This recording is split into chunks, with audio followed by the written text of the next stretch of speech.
हिमाचल में विधानसभा चुनावों की तरह पंचायत चुनावों में धन का इस्तेमाल पहले के मुकाबले काफी बढ़ गया है। साथ ही पंचायत चुनाव में पंचायत प्रतिनिधि समाज सेवा नहीं बल्कि पैसा कमाने के लिए चुनाव लड़ना चाहते हैं। हिमाचल प्रदेश विश्वविद्यालय के अध्ययन विभाग द्वारा पंचायती राज चुनावों के तहत मतदान व्यवहार का विश्लेषण करने के लिए किए गए ऑनलाइन सर्वेक्षण में रोचक तथ्य सामने आए हैं। इस सर्वेक्षण में शामिल 71.8% उत्तरदाताओं के अनुसार लोग पैसा कमाने के लिए ही पंचायत प्रतिनिधि बनना चाहते हैं। सर्वेक्षण में शामिल 65.8 उत्तरदाताओं के अनुसार चुनाव में धन का इस्तेमाल पहले के मुकाबले बढ़ा है। 27.6% उत्तरदाताओं का मानना है कि समर्थक इन चुनावों में उम्मीदवारों के खर्च वहन करते हैं और चुनाव जीतने के बाद इसकी भरपाई के लिए सरकारी पैसों का दुरुपयोग किया जाता है। इस ऑनलाइन सर्वेक्षण में प्रदेश के 12 जिलों के 67 खंडों की 327 ग्राम पंचायतों के 514 उत्तरदाताओं की राय का विश्लेषण किया गया है। इस सर्वेक्षण में विभिन्न आयु व जाति वर्ग के उत्तरदाता शामिल रहे। इसके अलावा पढ़े लिखे मतदाता सर्वेक्षण में शामिल थे। यह सर्वेक्षण एचपीयू के अध्ययन विभाग के संकाय सदस्य व परियोजना अधिकारी डॉक्टर बलदेव सिंह नेगी व संजौली कॉलेज के राजनीतिक शास्त्र के सहायक आचार्य डॉक्टर देवेंद्र कुमार शर्मा ने किया। सर्वेक्षण के अनुसार 67.7% मतदाता वैसे तो गैर राजनीतिक हैं, लेकिन फिर भी स्थानीय निकाय के चुनाव में राजनीतिक दलों का प्रभाव रहता है। आगामी 17, 19 और 21 जनवरी के पंचायती राज चुनाव में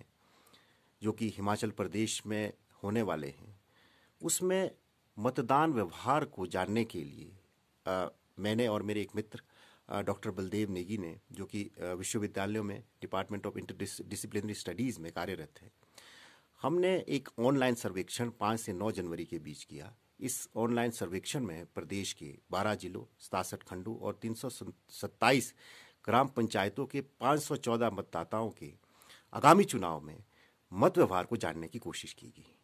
यह सर्वेक्षण सभी वयस्क मतदाताओं पर किया गया। इस सर्वेक्षण के जो महत्वपूर्ण बिंदु रहे जिसे हमने जानने की कोशिश की, वे थे कि मुख्यतः पंचायती राज चुनाव में राजनीतिक दलों का प्रभाव कितना रहता है, इन चुनावों में धनबल, जाति, वंश एवं क्षेत्र की भूमिका क्या रहती है। कुछ जगह पर जो रोस्टर की वजह से पद महिलाओं या अन्य वर्गों के लिए आरक्षित रहते हैं, वहां पर मतदाता के उत्साह में कोई प्रभाव नजर आता है या नहीं, और चुनाव में राष्ट्रीय और स्थानीय मुद्दों का कितना प्रभाव रहता है, और युवाओं और दूसरे स्वयंसेवी संस्थाओं या गैर सरकारी संस्थाओं समूहों का इन चुनाव में क्या योगदान रहता है। इन बिंदुओं पर जो सवाल पूछे गए उनमें कुछ रोचक तथ्य सामने आए। पहला महत्वपूर्ण तथ्य जो सामने आया, जो काफ़ी निराशाजनक भी है, जिसमें 71.8% उत्तरदाताओं का मानना है कि लोग पैसा कमाने के लिए प्रतिनिधि बनना चाहते हैं, और 65.8% उत्तरदाताओं का मानना है कि इन चुनाव में पहले के मुकाबले धनबल का प्रयोग भी काफ़ी बड़ा है। दूसरा तथ्य जो सामने आया वो यह है कि 67.7% मतदाता, जबकि किसी भी राजनीतिक पार्टी से संबंधित नहीं है, लेकिन उनका मानना है कि पंचायती राज चुनाव में राजनीतिक दलों का प्रभाव रहता है। इसके विपरीत 79.8% उत्तरदाताओं का मानना है कि वे उम्मीदवार की व्यक्तिगत क्षमता को देख करके मतदान करते हैं। उत्तरदाताओं ने जाति, वंश और क्षेत्र के प्रभाव को अस्वीकार किया, और 56.4% लोगों ने कहा कि इसकी भूमिका नगण्य हो चुकी है। 64.8% उत्तरदाताओं ने कहा कि जाति, वंश और क्षेत्र पर मत डालने के लिए यदि सामाजिक दबाव डालने की कोशिश भी की जाती है तो इसका प्रभाव उन पर नहीं पड़ता है। इसके अलावा 55.1% लोगों का मानना है कि एक महत्वपूर्ण तथ्य जो सामने आया कि यदि प्रधान का पद महिला या किसी अन्य वर्ग के लिए आरक्षित है तो लोगों के उत्साह में कमी नजर आती है। इसमें जो पैट्रियार्कल स्ट्रक्चर है उसका प्रभाव हमारे समाज में साफ नजर आता है। पितृसत्ता का जो स्ट्रक्चर है उसका प्रभाव इससे साफ नजर आता है। उसके अलावा एक महत्वपूर्ण विषय पर जो राय जानने की कोशिश की गई वो थी कि राष्ट्रीय और स्थानीय मुद्दों का इन चुनाव पर क्या असर होने वाला है।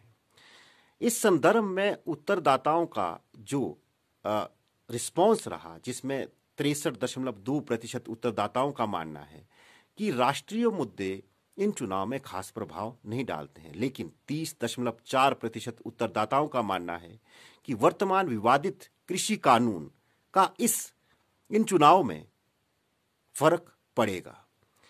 इसके अलावा 66% उत्तरदाताओं का मानना है कि स्थानीय मुद्दे मुख्यतः इन चुनाव को प्रभावित करते हैं और राष्ट्रीय मुद्दों का कोई ज्यादा प्रभाव इसमें नहीं पड़ता है। 79.8% मतदाताओं ने घोषणा पत्र जारी न होने की वजह से विकासात्मक मुद्दों पर बहस की कमी को उजागर किया और 78.5% उत्तरदाताओं का मानना है कि चुनाव पश्चात प्रतिनिधियों के द्वारा जो वायदे किए जाते हैं उनको पूरा ना करने की जो उनकी जवाबदेही होती है वो सुनिश्चित नहीं होती है। अंत में 90% उत्तरदाताओं ने आशावादी नजरिया अपनाते हुए माना कि जीते हुए प्रतिनिधियों को विपक्षी उम्मीदवारों को साथ लेकर पंचायत के विकास कार्यों में भागीदारी एवं पारदर्शिता सुनिश्चित करनी चाहिए। अंत में मेरा मानना है कि इन चुनाव में जिस सर्वेक्षण में जो ज्ञात हुआ है कि यदि हम नकारात्मक पहलुओं को ओवरकम करें तो एक कुछ सकारात्मक पहलू जो सामने नजर आए हैं वो ये है कि लोगों की सहभागिता बढ़ी है, लोगों की रुचि बढ़ी है और विभिन्न संस्थाओं का योगदान भी इसमें बढ़ा है। तो इन सकारात्मक पहलुओं पर ज़्यादा फोकस करते हुए मुझे लगता है कि हम पंचायती राज चुनाव और पंचायती राज संस्थाएं जो हैं इनको हम लोकतंत्र को सुदृढ़ करने के लिए इनकी भूमिका को सुनिश्चित कर सकते हैं। धन्यवाद। PRTV के लिए शिमला से पुष्पेंद्र की रिपोर्ट।